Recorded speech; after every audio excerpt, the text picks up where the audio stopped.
All right, what's up, everyone? I'm back again to review Love, Death, and Robots season three, and I'm pretty sure you might have watched the previous two seasons as well, which is why I'm pretty sure you clicked onto this video.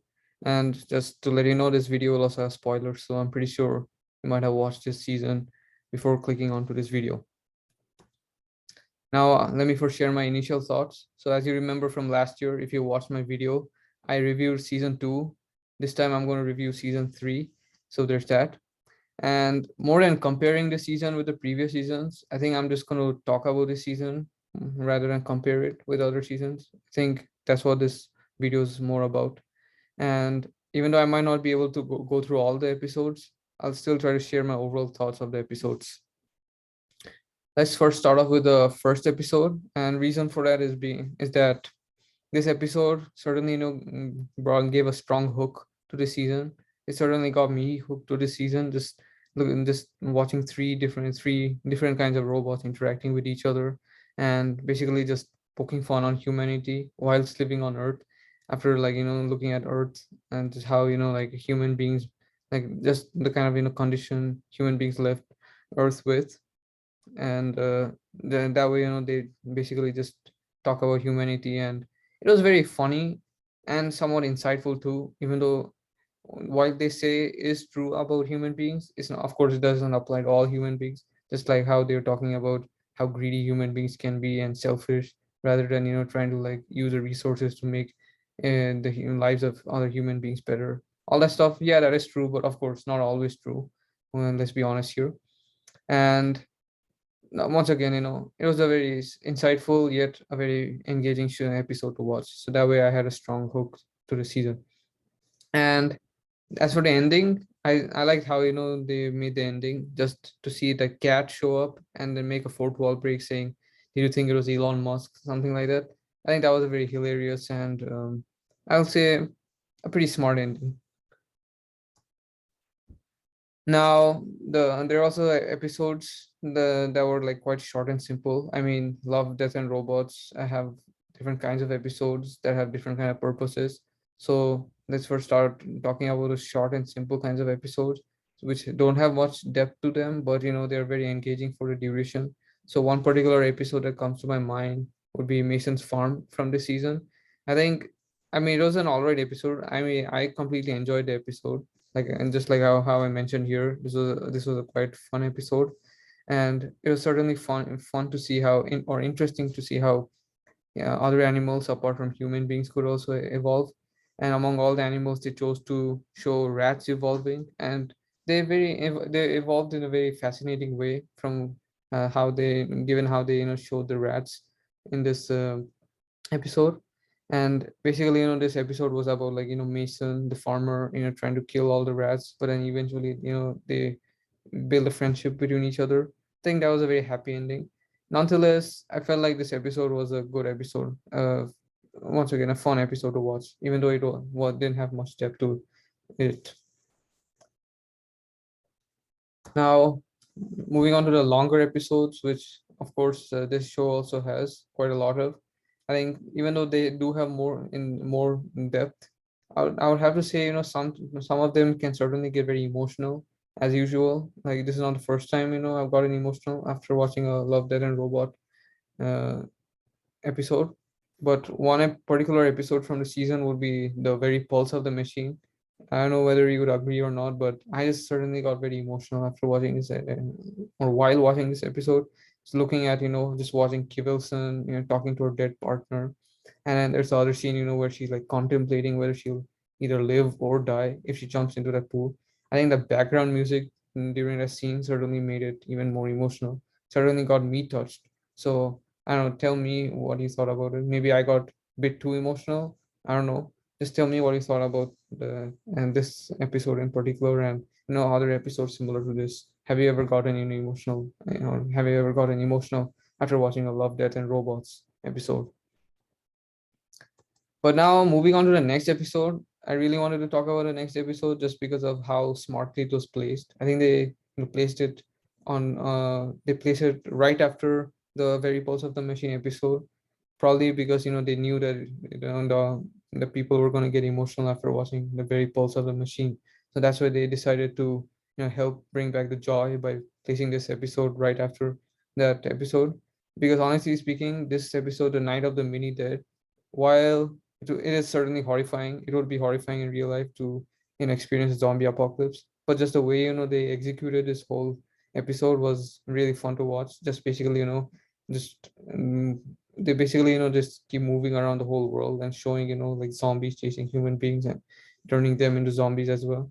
I think that, and that's what, like, these are all like, tiny figures, so there's no like particular character to care about, or yeah, basically no particular character to care about, just like tiny zombies chasing tiny human beings and turning them into zombies, just like a typical zombie apocalypse.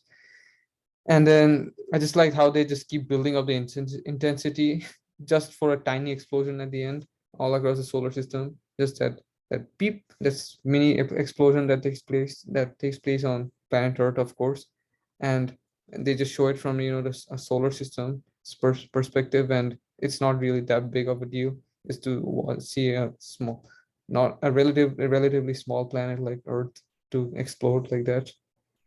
I just found that to be, yeah, funny, and I think, I mean, it was a good ending, nonetheless. Now, of course, this season has, like, I mean, like, Love, Death, and Robots always has, like, different kinds of episodes. Each episode is different from each other, has a different story. So of course, there's gonna be a favorite episode, and I'm gonna have to go with Bad Traveling. Now, feel free to disagree, but I also wasn't initially so sure about Bad Traveling and whether I should really, be appreciating this episode that much. Then I realized that this episode was actually, pretty good, actually, like well made, and I'm going to explain why. Although this episode was certainly, darker and grittier than the other episodes.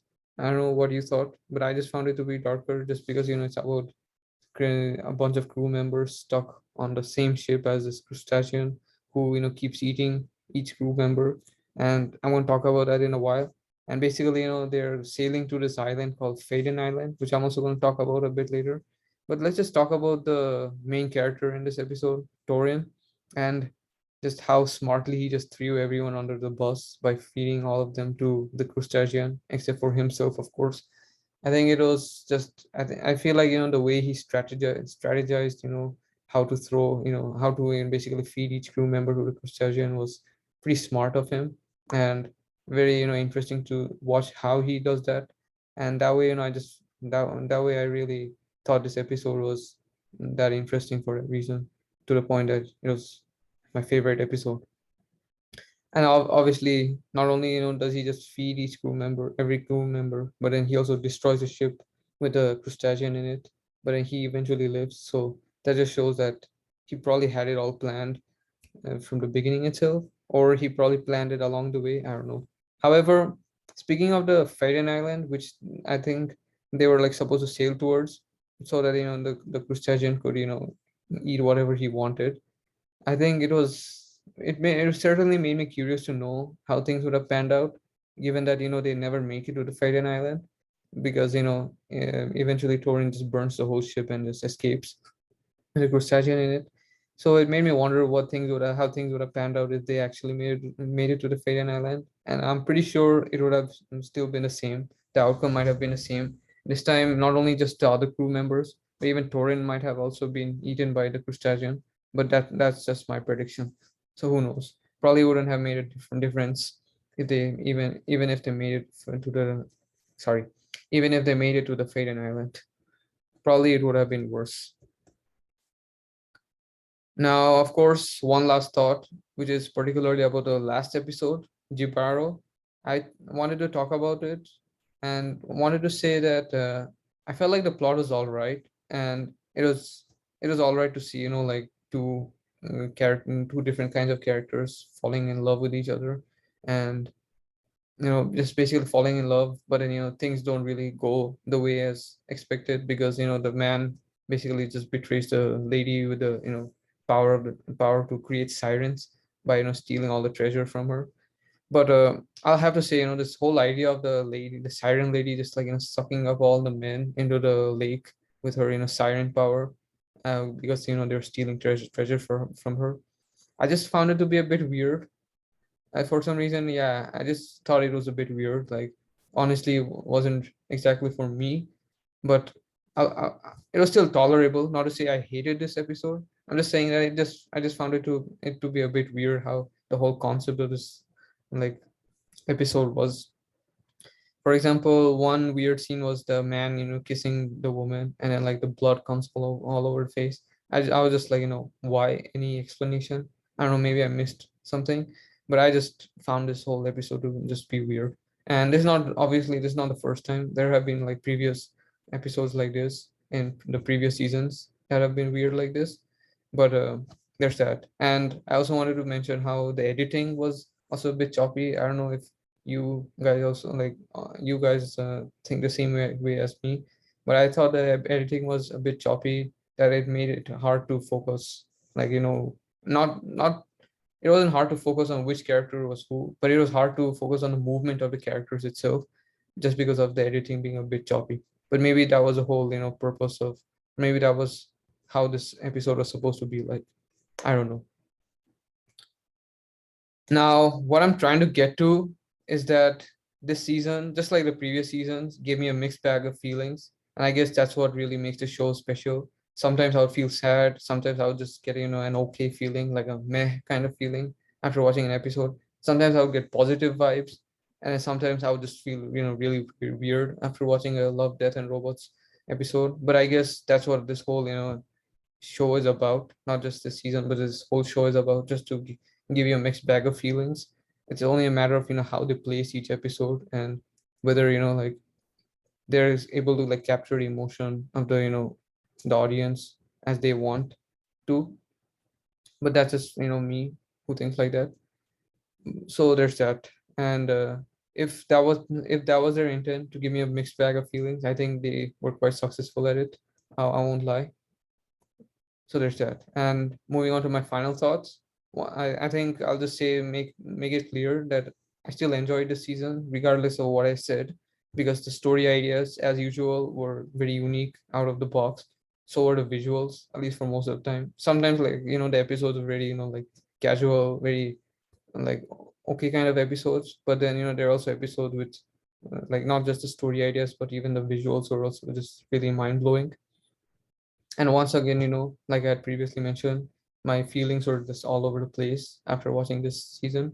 Now, to rank the season, I'll say it was better than season two, but not better than season one. I feel like season one is still the best. But do you agree or disagree? Do let me know.